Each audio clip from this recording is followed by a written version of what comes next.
वनस्पति जगत का वर्गीकरण हम लोग देखे।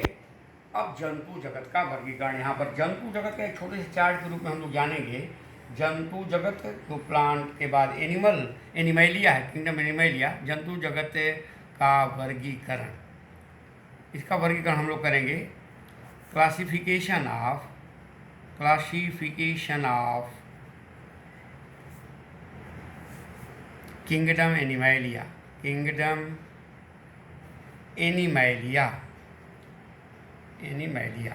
अब इसको हम दो भाग में बांट देते हैं। प्रोटोजोआ, इसको हिंदी में भी लिख लो, प्रोटोजोआ, और एक है मेटाजोआ।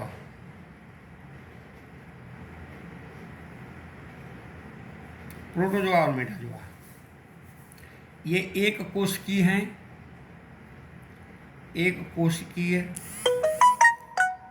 ये है बहुकोशिकीय।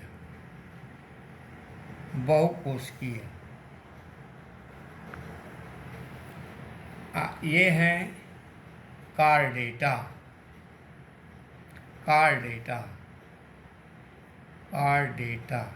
अब यहाँ पर रीढ़धारी और अरीढ़धारी की बात करेंगे तो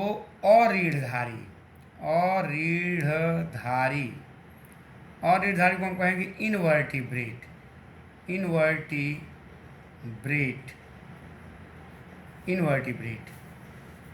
ये रीढ़धारी, कार्डेटा माने रीढ़धारी, यहाँ कहेंगे रीढ़धारी, इसको कहेंगे। दो भाग हो गया, तो अरीढ़धारी का ये दोनों भाग हुआ। अब अरीढ़धारी में एक कोश की प्रोटोजोआ हुआ। अब अरीढ़धारी में बहुकोशिकी आएगा, ये अरीढ़धारी ही है। अब बहुकोशिकी में हम शुरू करते हैं। Porifera, Coelenterata,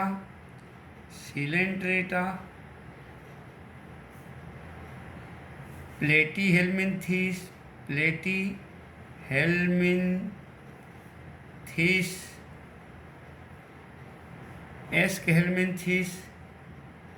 एस्कहेल्मिन्थीस। इसके बाद अब एक नंबर कर लेंगे, ऐसे कर लेंगे, 1 नंबर 2 नंबर, इसको 3 कर दिया, इसको 4 कर दिया, 4 नंबर। अब यहाँ 5 लिखेंगे। प्लेटीहेल्मिन्थीस, एस्कहेल्मिन्थीस, इसके बाद एनीलिडा, इसके बाद 6 नंबर लिखेंगे आर्थ्रोपोडा, 7 नंबर लिखेंगे मोलस्का, इसके बाद 8 नंबर लिखेंगे इकाइनोडर्मेटा,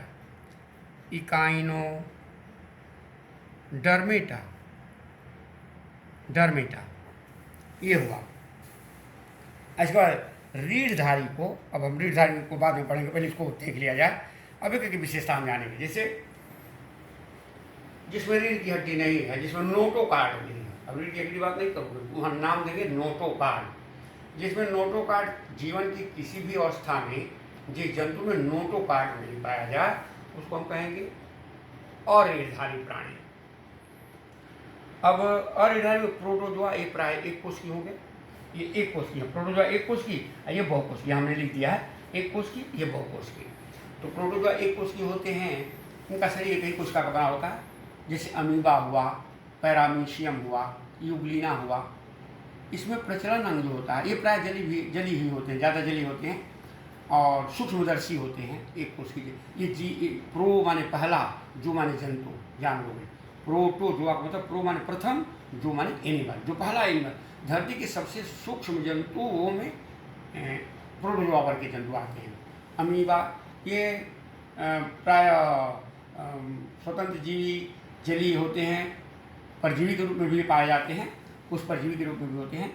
इनका प्रचलन प्राय सूडोपोडिया, फ्लैजेला, पतला सूदे जैसे सीलिया, इसमें प्रचलन के रूप में पाया जाता है। प्रोटोजोआ की विशिष्टता में पाया जाता है। जैसे अमीबा है, अमीबा में सूडोपोडिया है, कूटपात प्रचलन। जैसे पैरामीशियम में सीलिया, छोटा यूग्लिना, उसमें फ्लैजेला होता है चलने के लिए। ये अब बहुकोश की प्रोटोजोआ, बहुकोश की जो अरीढ़धारी है, बहुकोश की में सबसे पहला है पोरीफेरा शब्द को समझिए गए। पोर माने होता है छिद्र। इन जंतुओं के पूरे शरीर में छिद्र होता है, पूरा शरीर छिद्रदार होता है। इसमें ऊपर की तरफ एक बड़ा छिद्र होता है जिसको ऑस्कुलम कहते हैं, ऑस्कुलम। और इनके शरीर में छोटे छोटे छोटे छोटे बहुत सारे छिद्र होते हैं जिसको ऑस्टिया कहते हैं। पोरीफेरा एक ऐसा जंतु जो प्रोटोजोआ एक कोष की है लेकिन वो चलता है, उसमें फ्लैजेला है, सिलिया है या सूडोपोडिया फुटपाथ है, इसकी सहायता से चलता है। लेकिन पोरीफेरा उससे विकसित वर्ग है, ऊपर का वर्ग, लेकिन ये चलते नहीं हैं, अचल होते हैं, माने नॉन मूवेबल होते हैं, अपनी जगह पर स्थिर रहते हैं। क्यों? क्योंकि इसमें चलने का कोई अंग नहीं होता है, प्रजनन नहीं होता है। इनके शरीर में कंटिकाओं का कंकाल होता है।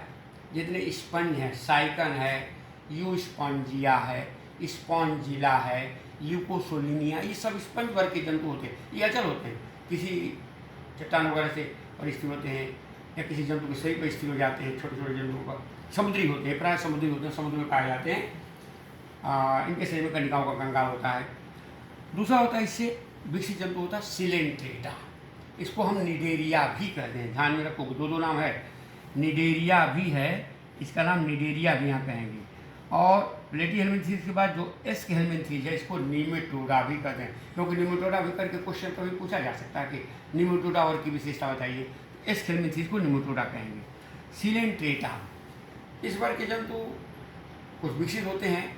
ये बहुकोष्ठीय, सभी बहुकोष्ठीय, पोरीफेरा भी बहुकोष्ठीय है, केवल प्रोटोजोआ वाला एक कोष्ठीय होता है, तो बहुकोष्ठीय होते हैं। इनके शरीर में दो स्तर होते हैं, एक एक्टोडर्म, एक एंडोडर्म, माने बाहर द्विस्तरीय, इसको डिप्लोब्लास्टिक कहते हैं, डिप्लोब्लास्टिक बॉडी होती है। इनके शरीर में एक गुहा होती है जिसे सिलेंट्रान कहते हैं, इसलिए इनका नाम सिलेंट्रेटा रखा गया। सिलेंट्रान नामक गुहा होती है। दूसरी बात, इसके शरीर में केवल एक ही छिद्र होता है, मुख, और उसी को मलद्वार भी कर सकते हो, माने मुख से वो भोजन ग्रहण भी करता है और मल पदार्थ उसी छिद्र से बाहर भी निकलता है। दूसरी कोई ओपनिंग इसके बॉडी में नहीं होती। हाइड्रा जिसे होता है या तुम्हारा जेली फिश होता है, ये सब सिलेंट्रेटा ग्रुप में आते हैं। इनके मुख के सामने धागे जैसी टेंटेकल्स होती है, शिकार को पकड़ने के लिए, भोजन को ग्रहण करने के लिए सूते जैसे रचना पाए जाते हैं, टेंटेकल्स, जिससे भोजन को ग्रहण करते हैं। उसमें निडोब्लास्ट नामक दंत कोशिकाएं भी पाई जाते हैं टेंटेकल्स में, शिकार को मारने के लिए। तो ये सिलेंट्रा डिप्लोब्लास्टिक होते हैं। इनके शरीर में द्विस्तरीय पाया जाता है, जैसे हाइड्रा है या जेलीफिश वगैरह है। प्लेटिस माने होता है चपटा, इसलिए इसको हम चपटा क्रीमी, हेलमिंथ माने क्रीमी, ध्यान में रखिएगा। हेलमिंथ देखो यहाँ भी प्लेटीहेल्मिन्थीज, एस्केहेल्मिन्थीज। हेलमिंथ माने होता है क्रीमी, हेलमिंथ माने कीड़ा, कृमि। तो ये होता है गोल आकार का होता है, इसे गोल कृमि कहते हैं। इसको चपटा कृमि के नाम से भी जानते हैं, एस्केहेल्मिन्थीज। इसका शरीर चपटा होता है और ये एक लिंगी होते हैं, माने नर मादा अलग अलग होते हैं। इसमें भी एक ही मुंह होता है, मुख मल द्वार एक ही छिद्र प्लेटीहेल्मिन्थीज वाले में होता है। जैसे इनका शरीर त्रिस्तरीय होता है, माने ट्रिप्लोब्लास्टिक होता है। हम बता सिलेंट्रेटा में दो ही स्तर होते हैं, इसमें एक्टोडर्म, मेसोडर्म और एंडोडर्म, तीन स्तर का प्लेटीहेल्मिन्थीज का शरीर होता है। जैसे फीता कृमि या प्लेनेरिया और फैसियोला हेपेटिका, जिसको हम लोग यकृत कृमि, लीवर कृमि के नाम से भी जानते हैं, ये प्लेटीहेल्मिन्थीज के उदाहरण हैं। एस्केहेल्मिन्थीज, इसको निमेटोडा भी कहते हैं, इसका ध्यान रखोगे क्योंकि निमेटोडा भी करके जानना चाहिए। निमेटोडा, एस्केहेल्मिन्थीज को निमेटोडा के नाम से भी जानते हैं, या करके निमेटोडा। ये गोल कृमि, इनका शरीर खंड युक्त नहीं होता, खंड रहित होता है, चिकना होता है। और गोल कृमि ये परजीवी के रूप में भी पाए जाते हैं, स्वतंत्र जीवी के रूप में भी ये जंतु पाए जाते हैं। एस्केहेल्मिन्थीज एस्क माने गोल, राउंड, और हेल्मिन्थ माने क्रीमी। ये शरीर के, मानव शरीर में भी जैसे एस्केरिस जो होता है, जिसको पेट का केचुआ भी कह सकते हो, एस्केरिस पेट में बच्चों चोट पड़ जाता है तो गोल कृमि होता है। ये ट्रिप्लोब्लास्टिक की बॉडी होती है और ये द्विलिंगी होते हैं एस्केहेल्मिन्थीज वाले। जैसे हमने बात कर एस्केरिस, या एक और बड़ा शुद्ध उदाहरण है उचरेरिया बैंक्रॉफ्टी। उचरेरिया बैंक्रॉफ्टी जो फिलपाव हो जाता है काटने से, मादा क्यूलिस मच्छर होती है, उचरेरिया बैंक्रॉफ्टी, इसी एस्केहेल्मिन्थीज निमेटोडा वर्ग का प्राणी है। एनीलिडा, एनुलस मान होता है छल्ला, छल्ला जैसा जिसका शरीर हो छल्ले माने गोल गोल गोल गोल उसमें छल्ले पाए जाते हैं एनीलिडा संघ के जंतुओं में। ये जंतु द्विलिंगी होते हैं। द्विलिंगी माने नर मादा जिसमें एक ही होगा उसको द्विलिंगी कहेंगे। इसका शरीर भी ट्रिप्लोब्लास्टिक 3 स्तर का बना होता है, 3 स्तरीय त्रिस्तरीय होता है एनीलिडा संघ के जंतु। ये जमीन में भी पाए जाते हैं और जल में भी पाए जाते हैं। जैसे इसका उदाहरण है केचुआ और जोंक, जमीन का केचुआ और जोंक जो पाया जाता है। अच्छा, इसके बाद आर्थ्रोपोडा, आर्थ्रस में होता है सेगमेंटेड माने जुड़ा खंड खंड खंड खंड, पोडस माने पैर, आर्थ्रोपोडा। अच्छा, इसमें 2 छिद्र होते हैं, एनीलिडा में 2 छिद्र हो जाएंगे। ये उभयलिंगी होते हैं, उभयलिंगी माने नर मादा एनीलिडा में कहीं पाए जाएंगे। और ये दोनों सिरे पर मल द्वारा मुख द्वारा अलग अलग 2 सिरे पर होते हैं। आर्थ्रो, आर्थ्रो माने होता है आर्थ्रास, आर्थ्रास पोडस माने पैर, आर्थ्रास माने जुड़ा हुआ सेगमेंटेड, सेगमेंटेड पैर को आर्थ्रोपोडा कहते हैं। ये बहुत बड़ा जंतुओं का संघ एक है आर्थ्रोपोडा। इनका शरीर का बाहर कंकाल काइटिन नामक पदार्थ से इनका शरीर ढका रहता है। इनका शरीर सिर वक्ष, एक सिर वक्ष उसको मिला के कहते हैं एक साथ, सिफलोथोरैक्स अंग्रेजी में कहेंगे, सिफलोथोरैक्स सिर वक्ष और उदर में बटा रहता है। ये जलीय भी होते हैं, स्थलीय भी होते हैं। इनका शरीर भी ट्रिप्लोब्लास्टिक होता है। ये जैसे आर्थ्रोपोडा का बहुत से जंतु इसमें पाए जाते हैं, त्रिचट्टा, काकरोच, प्राण। अब इसके शरीर में खुला रक्त परिवहन पाया जाता है। आर्थ्रोपोडा प्राणी जितने होते हैं उसमें खुला रक्त परिवहन का मतलब समझो कि इसके शरीर के अंदर एक हीमोसील नामक गुहा पाई जाती है, जिससे शरीर के अंदर रक्त भर जाता है। इसमें उसको खुला रक्त परिवहन कहते हैं, ओपन ब्लड सर्कुलेशन पाया जाता है। ट्रिप्लोब्लास्टिक इसका शरीर होता है आर्थ्रोपोडा का। जैसे काकरोच है, प्राण है, चिंगड़ी है, ये सब जलीय भी होते हैं, स्थलीय भी होते हैं। इसके बाद मोलस्का, मोलाइस माने होता है चिकना, मोलाइस मुलायम। ये जंतु प्राय जलीय वातावरण में पाए जाते हैं। और इन जंतुओं का शरीर कड़े आवरण में के अंदर बंद रहता है, जिसे मेंटल या शेल, शेल या MENTL मेंटल कहते हैं।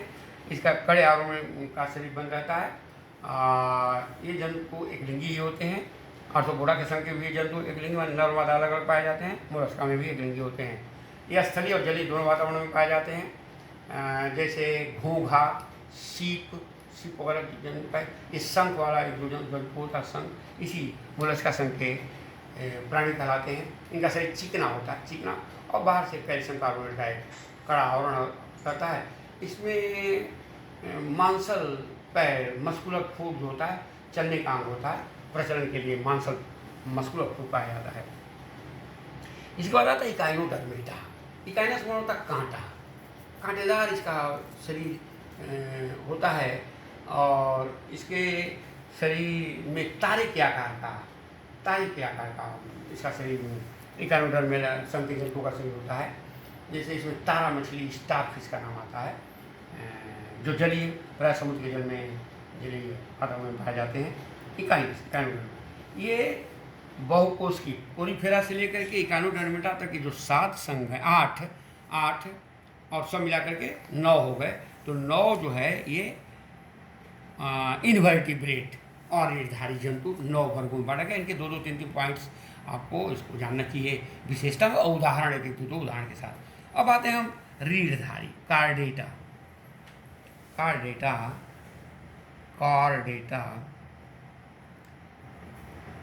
रीढ़धारी, वो और रीढ़धारी हैं, ये रीढ़धारी हैं, जिसमें जीवन भर माने शुरू से लेकर के आखिरी तक नोटोकार्ड जरूर रहेगा। इन जंतुओं का ये विकसित जंतु जो है, इसमें मेरुदंड भी आगे चल कर बहुत से जंतुओं में पाया जाता है रीढ़धारी में। अच्छा, ये इनको हम 5 भागों में बांटेंगे। 5 भागों में पहला होता है मत्स्य।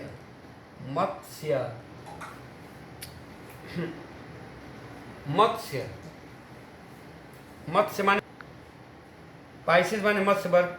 दूसरा उभयचर, उभयचर को कहते हैं एम्फीबिया, एम्फीबिया। तीसरा होता है सरीसृप, सरीसृप को कहते हैं रेप्टिलिया। चौथा होता है पक्षी,